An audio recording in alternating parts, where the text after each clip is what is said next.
Hi guys! Welcome back sa aking channel. Ngayon pag-uusapan natin ng isa sa pinaka-relaxing na hobby sa mundo, ang fish keeping.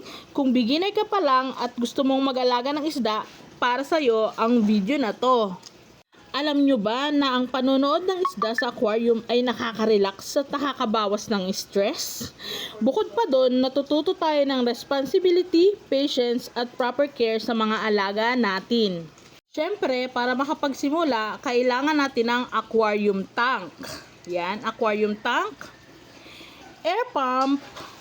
Yan, air pump filter. Submersible pump. Ayan, filter. 'Di ba? Sa mga pinapakita ko, yan ang submersible pump. At syempre, ilaw, 'di ba? Ilaw. At mawawala ba naman ang mga isda? Syempre, kailangan natin ng mga isda. Importante ang filter dahil ito ang tumutulong maglinis ng tubig at panatiling healthy ang mga isda.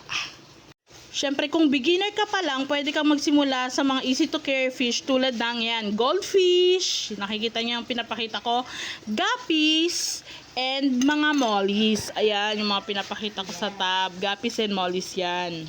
Pero kung gusto mo ng mas malalaking isda, may mga tulad ng Oscar fish at Toma. Pero tandaan, mas malaki ang isda, mas malaki tank ang kailangan.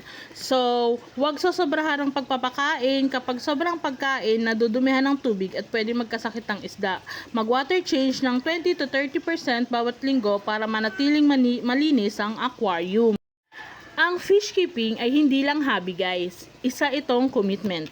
Kapag inalagaan mo sila ng tama, magiging healthy at mas masaya ang mga alaga mong isda. Kung may natutunan kayo, don't forget to like and share. See you sa next video guys. God bless. Happy fish keeping!